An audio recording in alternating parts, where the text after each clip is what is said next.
पिछली बार हमने दूसरा एपिसोड देखा था। आज शुरू करेंगे तीसरा एपिसोड। और दोस्तों बता दूं, मैं अभी स्टोरी का स्टार्टिंग है, इसलिए एपिसोड जल्दी नहीं आ रहा है।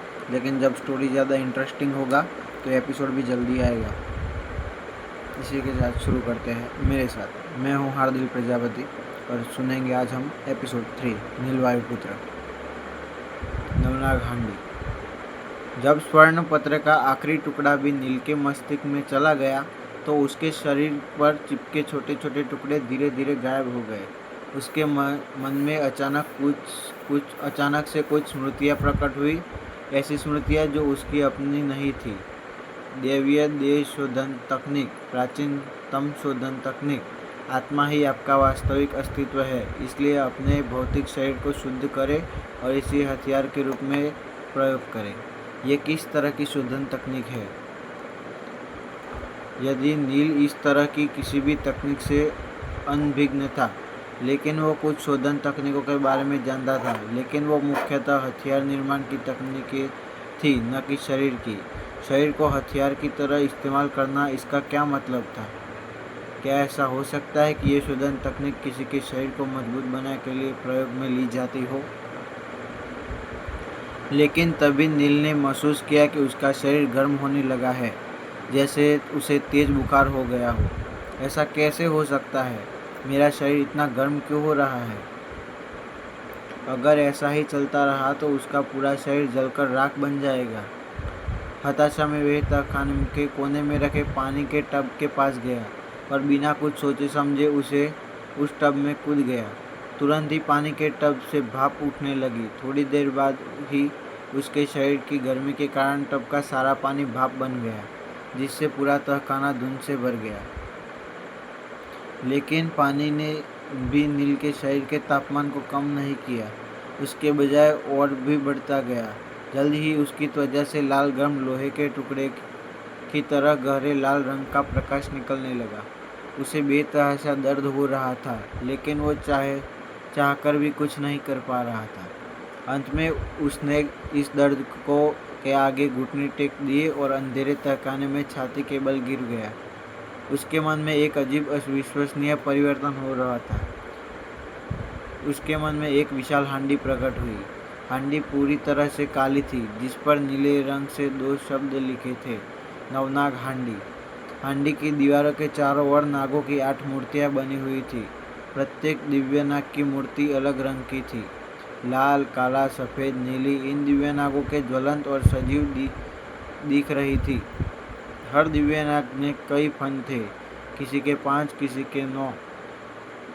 सभी 8 दिव्य नागों की आंखें बंद थी और उनकी पूंछ के नीचे की तरफ जा रही थी, जहाँ तक 9वां नीले रंग का दिव्य नाग लेटा हुआ था। उसके 7 फन थे, लेकिन बाकियों से अलग उसकी आंखें खोली हुई थी और ये सजीव नजर आ रही थी। ऐसा लगता है कि नीले दिव्य नाग की आंखें लाखों वर्षों से ऐसे ही है, जिसने उसे महान शक्ति का आभास हो रहा था। दिव्य नाग की गहरी टकटकी से नील की आत्मा कांपने लगी। उसके शरीर पर जल्द ही दरारें दिखाई देने लगी और ऐसा लग रहा था जैसे कि वो अनंत गहराई में गिरने वाला हो। तभी उस नीले दिव्य नाग के मुंह से एक फुसफुसाहट सुनाई दी और विशाल हांडी घूमने लगी। उसके अंदर से अजीब सी लपटें निकलने लगी। वो आग की लपटें शुद्ध सफ़ेद रंग की थी। उसे देखकर एक पवित्रता का आभास हो रहा था। क्या इस संसार में वास्तव में इस रंग की ज्वाला मौजूद थी? यह ऐसा था मानो ये संसार की हर वस्तु को जला सकती है। क्या ये पवित्र श्वेत अग्नि है? नील के पास आश्चर्यचकित होने का समय नहीं था, क्योंकि चारों सफ़ेद लपटों से घिरी विशाल हांडी उसकी आत्मा की ओर बढ़ रही थी। कोई सामान्य व्यक्ति अपनी आत्मा के जलने का दर्द नहीं सह सकता था। हालांकि नील इस समय अपनी आत्मिक अवस्था में था, इसलिए वो चाहकर भी बेहोश नहीं हो सकता था। वो केवल अपने दांत पीसकर दर्द को महसूस करता और बर्दाश्त कर सकता था।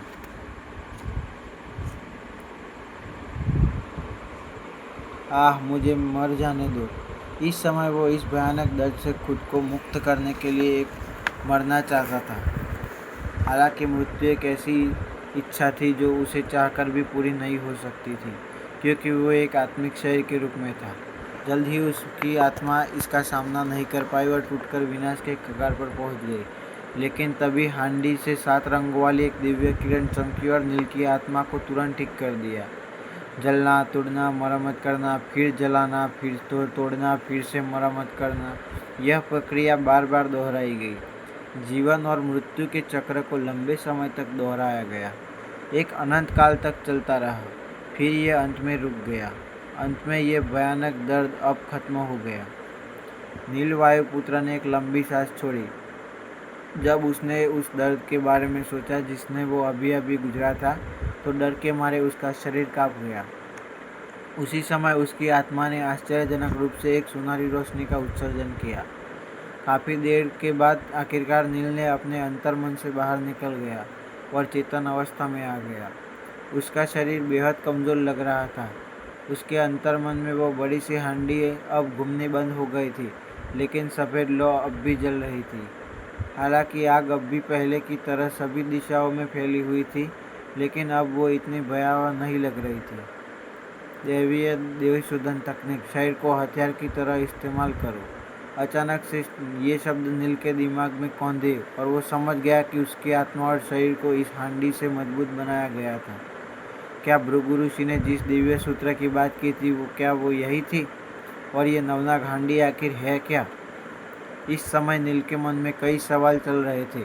दुनिया बड़ी विचित्र जगह है जहाँ पर आश्चर्यों की कमी नहीं है। कुछ लोग लोहार हथियारों का निर्माण करने के लिए सभी प्रकार के अनैतिक तरीकों का सहारा लेते हैं। कुछ लोग हथियार की शक्ति को निखारने के लिए लोगों को मारने से भी नहीं हिचकिचाते और इसे पूरी तरह से सामान्य मानते हैं।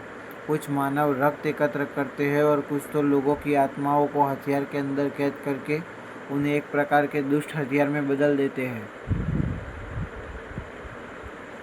लेकिन एक तरीका जिससे किसी को शरीर को एक जादुई हथियार में बदला जा सके, अनसुना और स्पष्ट रूप से पागलपन से भरा था।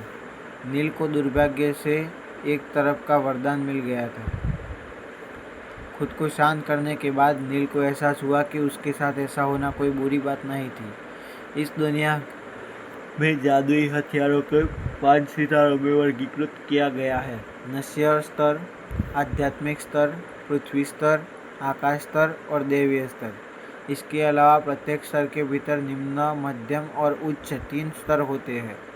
नील का शरीर, जिसे अभी अभी एक जादुई हथियार के रूप में ढाला गया था, लेकिन वो अभी केवल निम्न स्तर पर था।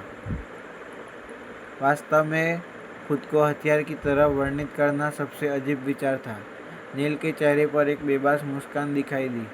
उसे तहखाने में के एकमात्र द्वार की ओर देखा तो पाया कि भोर का समय हो चुका था। जरा सोचिए, अजीब बात थी कि नींद न आने के बाद भी उसे जरा भी थकान महसूस नहीं हो रही थी। इसके बजाय वो जोश से भरा था। अब उसे वो हलचल महसूस नहीं हो रही थी जो उसे पिछली रात महसूस की थी। भृगु ऋषि ने किताब में सूत्रों का इस तरह से छुपा रखा था कि कोई भी उसे प्राप्त नहीं कर सकता था। शायद उसकी किस्मत अच्छी थी कि वो उन सूत्रों तक पहुंचने में कामयाब हो पाया। उसने जमीन पर पुस्तक के जले हुए टुकड़ों की तरफ देखा और आह भरी। तभी तहखाने के प्रवेश द्वार से ताला खुलने की आवाज़ आई। तो क्या होगा आगे? क्या नवनाग हांडी और क्या है इसका रहस्य? क्या उस पर बने दिव्य नागों को उनमें कैद किया गया है? और नील, इन सब का क्या प्रभाव पड़ेगा? जानने के लिए आगे सुनते रहिए महागाथा सिर्फ मेरे साथ, हर दिल पे जाओ।